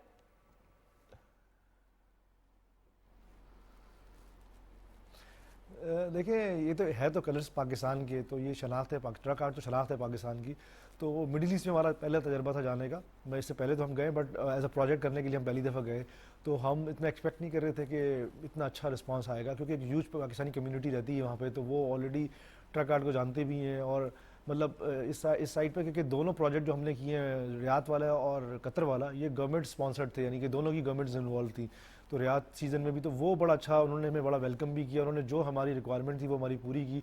तो क्योंकि रियाद के अंदर पाकिस्तान एम्बेसी भी इन्वॉल्व थी, क्योंकि सारे एम्बेसडर साहब ने जो ख्याम मतलब उन्होंने हमें कनेक्ट किया था, राठौड़ साहब ने, तो वो बड़ा अच्छा रहा। फिर लोगों का रिस्पांस बड़ा अच्छा रहा। फिर ख़ासतौर पे जब हम पेंट कर रहे थे सऊदी अरेबिया के अंदर, तो वहाँ पे जितनी ख़वातीन थी, मेरे लिए कल्चरल शॉक भी था कि हमारे नज़र में जो हम सऊदी अरब को देखते हैं वो डिफरेंट एंगल से देखते हैं, बट वहाँ के लोगों का आके पूछना, ख़ासतौर ख़वातीन का आके पूछना, क्योंकि यूरोप में तो हमारा तजर्बा रहता है कि वहाँ पर तो बड़ा ओपन सोसाइटी है, हर इंटरेस्ट भी लेते हैं, आते भी हैं, प्रैक्टिस भी करते हैं। बट सऊदी अरेबिया के अंदर भी उन्होंने, क्योंकि कतर में दीवार ऊंची थी, तो वहाँ पे हमने एक अरेंजमेंट की थी बच्चों के लिए जो हमारे साथ पार्टिसिपेट कर रहे थे। बट क्योंकि रियाद के अंदर हम ओपन ट्रक बना रहे थे और वो ट्रक नीचे ही था, तो वहाँ की ख़वातीन भी आ रही थी, बच्चे भी आ रहे थे और पूछ रहे थे, सवाल कर रहे थे।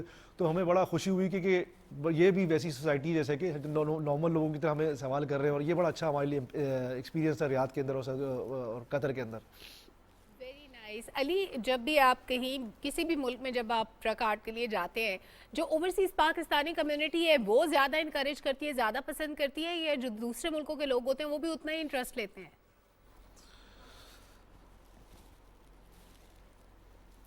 देखिए, ख़ास देखिए जर्मनी हम बहुत जाते हैं, जर्मनी हमारा सेकंड होम है, जर्मनी हो गया, ये अमेरिका हो गया।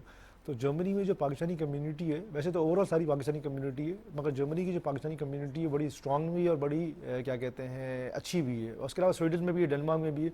अच्छा, उनका पाकिस्तानी कम्युनिटी का सिर्फ ये होता है कि यार ये क्योंकि वो सोसाइटी में रहते हैं, तो वो चाहते हैं कि जब ये पाकिस्तान के कलर्स बिखरे हैं या हम डिज़ाइन करें, तो वो अपने सारे दोस्तों को लेके आते हैं ताकि दिखाएं कि हमारे कलर्स ये हैं, हम पाकिस्तानी ऐसे हैं। वो उनके लिए भी, वो देखिए उनके लिए बड़ा अच्छा होता है कि वो पाकिस्तान के बारे में बताते हैं कि देखो ये हमारा ट्रक आर्ट है, हम कितने अच्छे कलरफुल लोग हैं, हमारी हर व्हीकल डिज़ाइन होती है, फिर हम भी बताते हैं।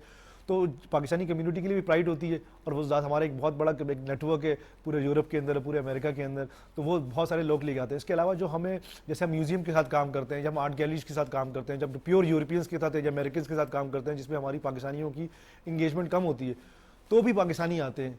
यूरोपियंस तो बुला ही रहे होते हैं, हमें उनके साथ कर ही रहे होते हैं। तो उनके देखिए यूरोपियंस के लिए तो ये बड़ा अजूबा है, क्योंकि वो अगर आप देखें यूरोप के अमेरिका के अंदर वो 3-4 कलर्स की गाड़ियाँ होती हैं, सिंपल कलर के घर होते हैं। तो हमारे जो कलर तो हमारा जो कलरफुल जो गाड़ी गुजरती है या उस पर काम होता है तो वो खुद ब खुद ही मज़े के साथ बैठे हुए होते हैं, एंजॉय कर रहे होते हैं। हमने एक प्रोजेक्ट किया था ईस्ट साइड गैलरी में, तो we are the first Pakistani who painted actually in front of the East Side Gallery, दीवार बर्लिन पे। तो तकरीबन 20-25 हज़ार का क्राउड था, डेली वो आके एक्सपीरियंस करता था ट्रक आर्ट को। तो इस तरीके से ऐसे बहुत सारे प्रोजेक्ट जो हमने किए हैं जिसमें जो यूरोपियंस थे या जो फॉरेनर्स थे उन्होंने बड़ा अप्रिशिएट किया, और वो अब अल्हम्दुलिल्लाह हर बंदा जो है बाहर पाकिस्तान से ट्रक आर्ट को किसी ना किसी लेवल पे जानता है। अच्छा, कई मुल्कों में आप ज़रा ट्रक आर्ट को लेकर गए, कोई ऐसा मुल्क, कोई ऐसी जगह जो आपकी ख्वाहिश हो कि वहाँ जाएं और वहाँ पे ट्रक आर्ट आप करें? अगर आप मुझसे पूछेंगे तो मैं तो चाहूँगा कि आप कभी दीवार चीन पे ट्रक आर्ट करके आएँ, बट आपकी अपनी ख्वाहिश क्या है? नहीं, दीवार चीन पे तो एक्चुअल नहीं किया, मगर हम चीन ज़रूर गए। हमें मिनिस्ट्री ऑफ क्या कहते हैं कल्चर डिपार्टमेंट ने, चाइना ने हमें बुलाया था इंटेंजिबल कैम्प में, तो हमने दीवार चीन को देखा ज़रूर है और मैंने ख्वाहिश जाहिर की थी, मगर वो वहाँ पर कर नहीं सकते। तो मगर ये कि साउथ अमेरिका साइड पे हम नहीं गए। दुनिया के 38 कंट्रीज़ में हम किसी न किसी फॉर्म में ट्रक आर्ट को लेके जा चुके हैं अल्हम्दुलिल्लाह, 38 फॉर्म में, और 50 से ज़्यादा कंट्रीज़ में मैं जा चुका हूँ, क्योंकि मुझे ट्रैवलिंग का शौक भी, ताकि आप एक्सपीरियंस भी रहते हैं ना, दूसरे के कल्चर को समझते हैं ताकि आप बनाएं। मगर साउथ अमेरिकन साइड पे क्योंकि जाने का मुझे शौक भी है और वहाँ पे कुछ करने का शायद। बाकी अल्हम्दुलिल्लाह दुनिया की हर बड़ी ऑर्गेनाइजेशन के साथ या आप समझ लें आर्ट गैलरी के साथ किसी न किसी फॉर्म में हमने कुछ ना कुछ किया है। तो और हम जो है क्या कहते हैं मुख्तलिफ सिटी काउंसिल के साथ भी हमने काम किया, यूरोपियंस। तो अल्लाह का बड़ा एहसान है कि जी हमने सोचा नहीं था कि अल्लाह ताला ने इतनी इज़्ज़त दी और ट्रक आर्ट ने हमें इस मुकाम पे पहुँचाया कि हमने फिर दो किया। वेरी नाइस, आप बहुत अच्छा काम कर रहे हैं अली। 50 से ज़्यादा मुल्कों में आपने बताया आप जा चुके हैं, बहुत से फोरम्स पे, बहुत सी जगहों पे। टारगेट क्या है अभी? आपको क्या लगता है कौन सी ऐसी जगह है जहाँ पे आप कहते हैं कि यहाँ पे ज़रूर ट्रक आर्ट को पहुँचाना है? दुनिया में कौन सी जगह रह गई?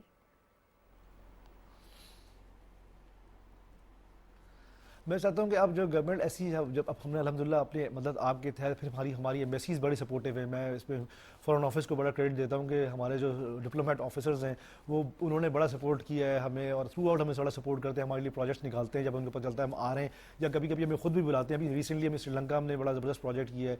तो इस तरीके से जो करना है, मगर अब ये चाहता हूँ हम बड़ी बड़ी जगहों पर जो हैं वो जो जैसे कि बुर्जुल खलीफा है या जो इस तरह की जो बड़े बड़े कंट्री, उधर हमारा ट्रक आर्ट की कोई डिजिटल फॉर्म में कोई शोज़ हों ताकि और भी अवेयरनेस क्रिएट कैंपेन हो। इस पर हम थोड़ा बहुत काम भी किया मैंने, और इस तरीके से हो। बाकी ये कि अल्हम्दुलिल्लाह कि अब ये थोड़ा गवर्नमेंट हमें सपोर्ट करे, क्योंकि इतना कर लिया है, अब गवर्नमेंट की भी थोड़ी सी हमारी फेडरल गवर्नमेंट की भी थोड़ी सपोर्ट होनी चाहिए कि, और जो एक्चुअली काम कर रहे हैं वो जाए। फिर ऐसा होता है कि करते करते फिर कोई और चला जाता है और वो पता नहीं क्या करके आ रहा होता है। तो क्योंकि बस मैं क्या कह सकता हूँ, मगर यही है कि अब जो है गवर्नमेंट की थोड़ी सी आर्ट में नाम बनाना मुश्किल कैसे है? आर्ट में या ट्रक आर्टिस्ट की हम बात करें तो कैसे अपने काम को मुनफरिद करते हैं? क्योंकि वही रंग है, वही पैटर्न है, उसमें कलर्स भी हैं, उसमें पैटर्न भी है, उसमें जुमले भी हैं। मुनफरिद कैसे एक आर्टिस्ट इसको करता है?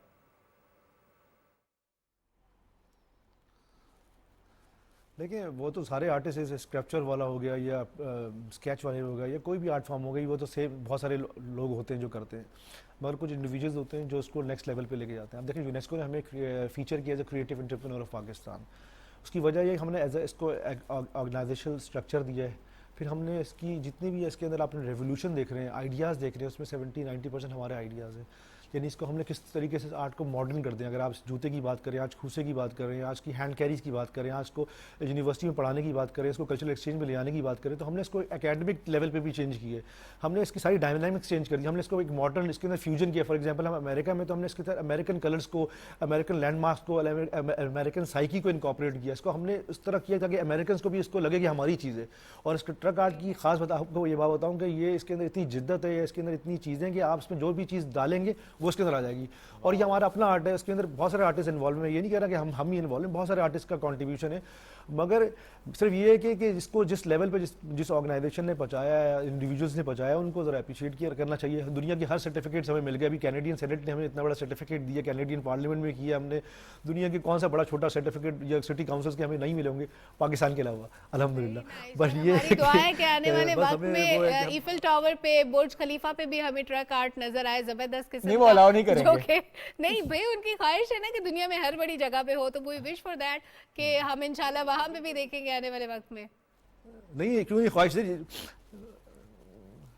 मैं आपको सर बताऊं कि जब हमने ट्रक आर्ट का ये प्रोजेक्ट स्टार्ट किया ना, तो ये सब मेरे दोस्तों ने कहा कि ये हो नहीं सकता, तो अगर आप चाहें तो सब कुछ कर सकते हैं। आज ट्रक आर्ट की एक मूवमेंट है, आप ट्रक आर्ट आपको हर जगह नजर हर काम मुमकिन है। मैं तो कहता हूँ मीनार कितने पाकिस्तान लोगों का से रोजगार start है, तो सब कुछ हो सकता है। दैट इज बिल्कुल, दैट इज माई बिलीव कि आपके पास आइडिया। Okay, very nice. अल्लाह आपके सारे ख्वाब पूरे करे जी। बहुत शुक्रिया, साथ मौजूद थे आप और ट्रक आर्ट से मुतालिक हमसे बात करते हैं। मुझे सबसे जो अच्छी बात लगी सलमा, कि किसी खत्ते में अगर जाते हैं, किसी मुल्क में जाते हैं, तो वहाँ के कल्चर को समझते हैं, वहाँ की डायनामिक्स को देखते हैं, वो उसको इनकॉर्पोरेट करते हैं उस ट्रक आर्ट के अंदर, और ट्रक आर्ट समो लेता है। Very nice. और हमारे ट्रक आर्ट में इतनी वेरिएशन है कि वो सिर्फ चाय के ढाबे पे नहीं नजर आता, जैसे आपने कहा जूतों में, कपड़ों में, वॉल्स पे, दुनिया में हर जगह पे डिफरेंट कलर्स में, डिफरेंट पैटर्न्स में, ऑलमोस्ट पैटर्न सेम होते हैं, कलर सेम होते हैं, लेकिन उसमें वेरिएशन लाई जाती है। जैसे उन्होंने कहा कि अमेरिका जाए तो अमेरिकन कलर्स को हम चूज करते हैं, वहाँ पे जो कलर्स पसंद किए जाते हैं, तो उस कम्युनिटी के हिसाब से उसको थोड़ा सा मॉडिफाई कर लिया जाता है। और ये इतना रिच इसके अंदर पोटेंशियल मौजूद है कि ये हर तरह की जगह पे ढल सकता है उसके माहौल के मुताबिक। बिल्कुल, चलें जी, बढ़ते हैं आगे अगले मौजू की तरफ, और वो है कि वफाकी हुकूमत ने बेनज़ीर इनकम सपोर्ट प्रोग्राम के जरिए पहली मरतबा जो ट्रांसजेंडर कम्युनिटी है पाकिस्तान की, इनको भी इस प्रोग्राम का हिस्सा बनाने का फैसला किया। हमने 3-4 रोज़ पहले खबर शेयर भी की थी आपसे, और बाज़ाब्ता तौर पर इसकी मंजूरी दे दी गई है। जो रजिस्टर्ड मुस्तहकीन है, इसकी रकम मुंतकिली उनके ज़ाती बैंक अकाउंट में की जाएगी। तो ये कितना अहम है कि हम उनको भी इंक्लूड करें। हम इंक्लूसिव सोसाइटी की सिर्फ बात नहीं करते, हम स्टेप्स भी लेते हैं। ट्रांसजेंडर कम्युनिटी, हम मार्जिनलाइज कम्युनिटी में उसका शुमार होता है। उसमें बहुत से ट्रांसजेंडर्स ऐसे जा रहे हैं जिनको इकनॉमिकली बहुत ज़्यादा मसाइल का सामना रहता है, फाइनेंशियल क्राइसिस का शिकार रहता है at this point of time, जब पाकिस्तान में जनरली भी हम देखते हैं कि इशूज़ थोड़े से ज़्यादा हुए हैं इकनॉमिकली। तो इसमें हमें नहीं भूलना अपने ट्रांसजेंडर कम्युनिटी को, उनको भी साथ रखना है, उनको भी सपोर्ट उसी तरीके से करना जैसे हम नॉर्मल किसी को सपोर्ट करते हैं। तो इसी पर हम बात करेंगे। बॉबी मलिक ने हमें ज्वाइन किया है। अस्सलाम वालेकुम जी, कैसी हैं आप? जी अस्सलाम वालेकुम जी, बिस्मिल्लाहिर्रहमानिर्रहीम, मैं बिल्कुल ठीक ठाक जी। बबली, बहुत शुक्रिया। मैं फिर से कहूँगा, जानना ही चाहते हैं कि इस तारीख़ी इक़दाम को आप किस तरह से देखती हैं जो गवर्नमेंट ने लिया? देखिए, सबसे पहले तो मैं आपकी तवज्जुह से हुकूमत पाकिस्तान का शुक्रिया अदा करती हूँ कि फाइनली उन्होंने ट्रांसजेंडर कम्युनिटी, जो एक मार्जिनलाइज तबका है, जो एक अरसे से पिस रहा है, उसको इस धारा में शामिल किया। और इस साल में 2022 में तो बहुत सी तब्दीलियां आई हैं जिंदगियों में, स्पेशली ट्रांसजेंडर कम्युनिटी के लिए। तो उस टाइम के ऊपर ये जो इनिशिएटिव गवर्नमेंट पाकिस्तान का है, इसको अप्रिशिएट ही किया जाएगा, और हम लोग तो इसको एक्नॉलेज भी करते हैं, अप्रिशिएट भी करते हैं। चले, एक वो जो फिगर था जीरो का, वो अब जीरो नहीं रहा, अब उसमें प्लस पॉइंट्स शामिल होना शुरू हो गए हैं, और इसीलिए मैं अपनी गवर्नमेंट पाकिस्तान की बेहद शुक्रगुजार हूँ। बबली, ये जो स्टेप है ये इसलिए भी अहम है क्योंकि इससे पहले अपॉर्चुनिटीज़ नहीं थी। बहुत से हमारे ख्वाजा सरा ऐसे हैं जो कि इसलिए सिर्फ भीख मांगना ऐसी चीज़ों में इन्वॉल्व थे क्योंकि काम भी नहीं था और इनकम भी नहीं थी। अब चूँकि एक ऐसा जरिया बन गया कि कुछ ना कुछ हेल्प होती रहेगी उनकी, क्या अब आपको लगता है कि बेहतरी आएगी, अब हम एक बेहतर कम्युनिटी देखेंगे अपने सामने? ये बात बिल्कुल सही है। मैं अगर ओवरऑल सिनेरियो की बात करती हूँ, तो देखें, इस माशरे के अंदर ट्रांसजेंडर कम्युनिटी को सरवाइव करने के लिए बहुत सी मुश्किलात का सामना था ना। ऐसे में ये जो स्टेप है, ये गवर्नमेंट की तरफ से एक, मैं कहती हूँ कि गोल्डन चांस है ट्रांसजेंडर कम्युनिटी के लिए भी और फिर उनके सर्वाइवल के लिए भी।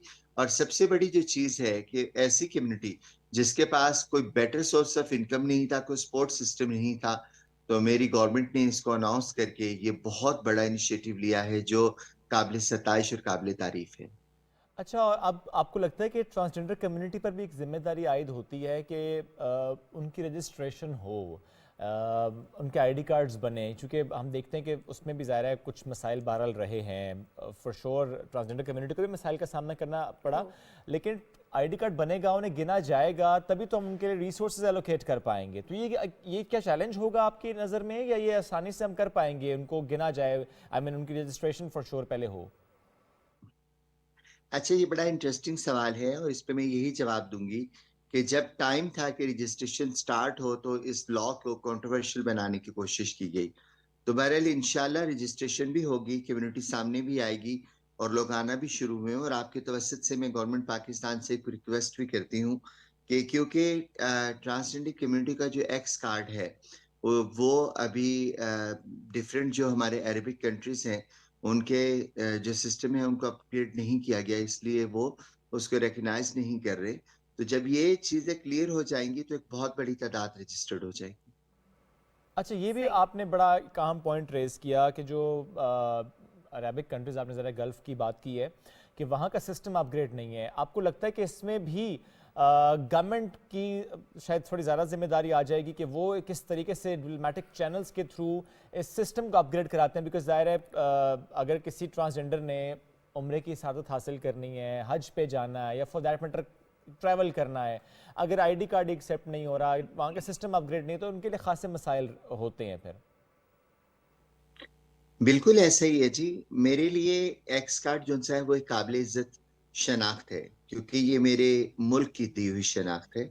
और मैं कहती हूँ कि जितनी ये काबिल इज्जत मेरी ज़ात के लिए है उतनी ही मेरी गवर्नमेंट पाकिस्तान के लिए है, तभी तो उसने इसको अनाउंस किया है।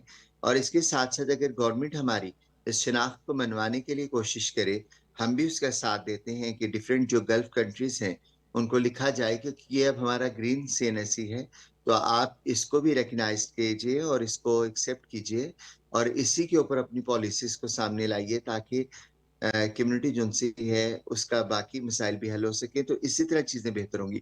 और इंशाल्लाह इंशाल्लाह इंशाल्लाह मुझे पूरी उम्मीद है कि जहाँ पे गवर्नमेंट पाकिस्तान के बहुत से ऐसे इनिशिएटिव्स हैं जो ट्रांसजेंडर कम्युनिटी के लिए बेनिफिट्स दे रहे हैं और ये साबित हुए हैं कि हमारा मुल्क जो सा है वो जेंडर बाइस्ड नहीं है, बल्कि तमाम जेंडर की इज्जत करता है, तो ये भी मसला इंशाल्लाह जल्दी हल हो जाएगा। इंशाल्लाह। बिल्कुल बिल्कुल बबली, आपने ठीक कहा कि ये मसला भी हल हो जाएगा। जैसे बहुत सी चीज़ों में हम बेहतरी देख रहे हैं, तो ये उसी में शामिल हो जाएगा। एक और स्टेप के चले, एक सोर्स ऑफ इनकम जनरेट होगा आफ्टर 3 मंथ्स।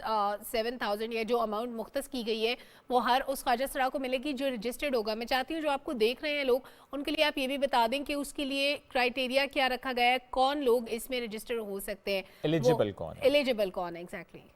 बेसिकली तो ट्रांसजेंडर कम्युनिटी के लिए जो एक्स कार्ड है उसको लाजमी करार दिया गया है। और दूसरी जो चीज है, जो क्राइटेरिया नादरा ने रखा है, जो लॉ ने रखा है, उसको तो देखिए आपने मीट करना ही करना है ना, क्योंकि ट्रांसजेंडर कम्युनिटी कहीं भी जाके कोई स्पेशल अपने लिए ग्रांट्स नहीं मांगती। वो यही कहती है बीइंग अ ह्यूमन आप ट्रीट करें और बीइंग अ ह्यूमन जो हमारे राइट्स हैं वो दें। और ऐसी सूरत में गवर्नमेंट ऑफ पाकिस्तान का ये जो इनिशिएटिव है 7,000 वाला, मैं तो इसको भी अप्रिशिएट करती हूँ और इसकी इज्जत करती हूँ, क्योंकि ना होने से कुछ होना बेहतर है। कम से कम हमारे वो लोग जिनके पास कोई सोर्स ऑफ इनकम नहीं है, जिनके पास कोई सपोर्ट नहीं थी, अब वो अपनी जिंदगी में कुछ बेहतरी ला सकते हैं और मौक़े उनके लिए पैदा हों, जॉब अपॉर्चुनिटीज़ उनके लिए हों।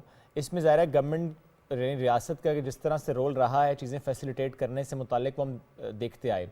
लेकिन मैं ज़रूर आपसे जानना चाहूँगी कि आपको क्या लगता है, अगर मैं पूछूं कि 1, 2, 3 चीज़ें जो कि आपको लगता है कि वो शॉर्ट टर्म स्टेप्स होने चाहिए जिससे ट्रांसजेंडर कम्युनिटी को बहुत ज़्यादा बेनिफिट हो सकता है, वो बहुत जल्दी सपोर्ट कर सकती हैं सिस्टम को, चूँकि ज़्यादा तालीम हासिल करेंगी, पढ़ेंगी, तो फिर चीज़ें बेहतरी की तरफ जाती हैं। तो वो क्या चीज़ें हैं 2-3 जो कि फौरी तौर पर इम्प्लीमेंट होनी चाहिए? देखिए, जब आप किसी कम्युनिटी को मार्जिनलाइज के दायरे से थोड़ा बाहर निकालना चाहते हैं और मेन स्ट्रीम करना चाहते हैं, तो सबसे पहले आपको उनके बेसिक राइट्स पे काम करना होता है। अब बेसिक राइट क्या है? राइट टू एजुकेशन है, ठीक है, एक जो रिस्पेक्टेबल वे में सोर्स ऑफ इनकम होना चाहिए, जॉब का जो सा है कोटा होना चाहिए, और ऐसी बहुत सी चीजें जो बेसिक राइट है इंसानियत के। जब आप उनको उनकी एक्सेस कम्युनिटी तक ले आते हैं और कम्युनिटी उसमें इन्वॉल्व होना शुरू होती है, तो तब आप किसी की जिंदगी को बेहतर तरीके से बदल पाते हैं। जॉब कोटा यही पर तो सबसे बड़ी गवर्नमेंट काम भी कर रही है ना बबली, वो भी तो एक अच्छी चीज़ हो रही है। जी जी बिल्कुल अच्छी चीजें हो रही हैं और यही बेसिक राइट की बात है ना। सही। अच्छा बबली, अभी हम देखते हैं कुछ रीसेंट ईयर्स में और स्पेशली आजकल के दौर में इस वक्त हमें बहुत से पढ़े लिखे ख्वाजा सरा बहुत सी अच्छी जगहों में नौकरी करते भी नज़र आते हैं, तालीमी याफ्ता लोग हैं और वो कोशिश करते हैं कि दूसरे लोग उनसे फ़ायदा उठाएं, दूसरे लोगों के लिए कोई स्कूल बना रहा है, कोई हॉस्पिटल बना रहा है, कुछ ना कुछ काम कर रहे हैं। अगर आप ख्वाजा सरा कम्युनिटी को पिछले चंद सालों से कंपेयर करें तो अवेयरनेस में आपको कितनी बेहतरी नज़र आती है? मैं तो कहूँगी अवेयरनेस में इस वक्त तो 50-50 का तनासब चल रहा है। बल्कि 40-60 का कह सकते हैं कि जो हमारे पास सब कम्युनिटी के पढ़े लिखे बच्चे आए वो नाचने गाने से भीख मांगने की तरफ नहीं जा रहे। और यही मसला है कि जो एक तबका है जो भीख मांगने को सपोर्ट करता है, नाचने गाने को सपोर्ट करता है, उनकी तरफ से हमें रेजिस्टेंस का काफी सामना है। लेकिन मुझे खुशी इस बात की है कि जो आने वाली हमारी कम्युनिटी के लोग हैं वो नाचने गाने और भीख मांगने से हट के एक इज्जतदार तरीके से पाकिस्तानी सोसाइटी में मूव करना चाहते हैं। और इसमें यकीनन आप लोगों का बहुत बड़ा साथ रहा है अवेयरनेस में, और इस टाइम के ऊपर मैं तमाम मीडिया का भी शुक्रिया अदा करती हूँ जिन्होंने इस अवेयरनेस को उजागर कर रखा है। जो लोग इस पे बात करते हैं, लोगों को सेंसिटाइज करते हैं और गाहे ट्रांसलेटर्स को ऑनलाइन लेते हैं, प्लेटफॉर्म्स पे बुलाते हैं, उनसे बात करते हैं, तो उसका देखें उसका चेंज ही आ रहा है सोसाइटी के अंदर कि सोसाइटी अब समझना शुरू हो गई है। उसको ये लगता है कि क्यों हम किसी के आगे हाथ फैलाएं या क्यों हम सिर्फ एक नाच गाने को ही अपना सोर्स ऑफ इनकम बनाएं। मैं नाचने गाने को बुरा नहीं कहती, आप उसे अपनी जात तक रखें, लेकिन जिस तरह सोसाइटी में चेंज आ रहा है, जिस तरह गवर्नमेंट की पॉलिसीज में चेंज आ रहा है, जिस तरह हमारी सोसाइटी सेंसिटाइज हो रही है, ऐसे ऐसे कम्युनिटी भी सेंसिटाइज हो रही है। और अब बहुत से पढ़े लिखे बच्चे जिनसे आपको नजर आने लग गए हैं जो किसी ना किसी प्लेटफॉर्म पे अपनी जिंदगी को बेहतर कर रहे हैं। आप ये देख लें, सीडा रिपोर्ट पाकिस्तान जो ट्रांसजेंडर पर्सन है आयशा मुगल, उन्होंने पेश की। हमारे लाहौर के अंदर सीए हैं, मून अली हैं, ट्रांस मॉडल्स हैं, ट्रांस डॉक्टर्स हैं, सारा गिल है जो ट्रांसजेंडर कम्युनिटी से है लेकिन वो अब डॉक्टर हैं, मॉडल हैं, कामी सिड, ऐसे बहुत से नाम हैं, जनाया चौधरी हैं। तो ऐसे इतने सारे नाम जिनसे हैं, शहजादी रॉय हैं और बहुत से नाम हैं जिन्होंने अपनी जिंदगियां चेंज की हैं, जो as a role model community के सामने आ गए। और यही वो प्लस पॉइंट है जिसको देख कर अब कम्युनिटी के लोग अपना चेंज चाहते हैं। बिल्कुल, ये बड़ा अहम कि ये जो जिन लोगों के आपने नाम लिए वाकई इन्होंने न सिर्फ अपनी ज़िंदगी बदली, एज अ रोल मॉडल ये कम्युनिटी में नज़र आ रहे हैं, अपनी कम्युनिटी के लिए बिलखुसूस। Thank you so much. Babli Malik साथ मौजूद है। हमेशा बहुत अच्छा लगता है आपसे बात करके, कितने तहम्मुल मिजाजी से आप गुफ्तगू करते हैं, सुन के भी अच्छा लगता है। और जो गवर्नमेंट के स्टेप्स जिनको ज़रा आपने भी अप्रिशिएट किया, आहिस्ता आहिस्ता चीज़ें बेहतरी की तरफ जा रही हैं, लेकिन सबसे अहम बात है सेंसिटाइजेशन ऑफ सोसाइटी। उस पर हम सबको मिलकर काम करने की ज़रूरत है ताकि इंक्लूसिव सोसाइटी की तरफ हम तेज़ी के साथ बढ़ते चले जाएं। नाज़रीन, मुलाकात करेंगे कल, इजाज़त दीजिए, अल्लाह हाफ़िज़।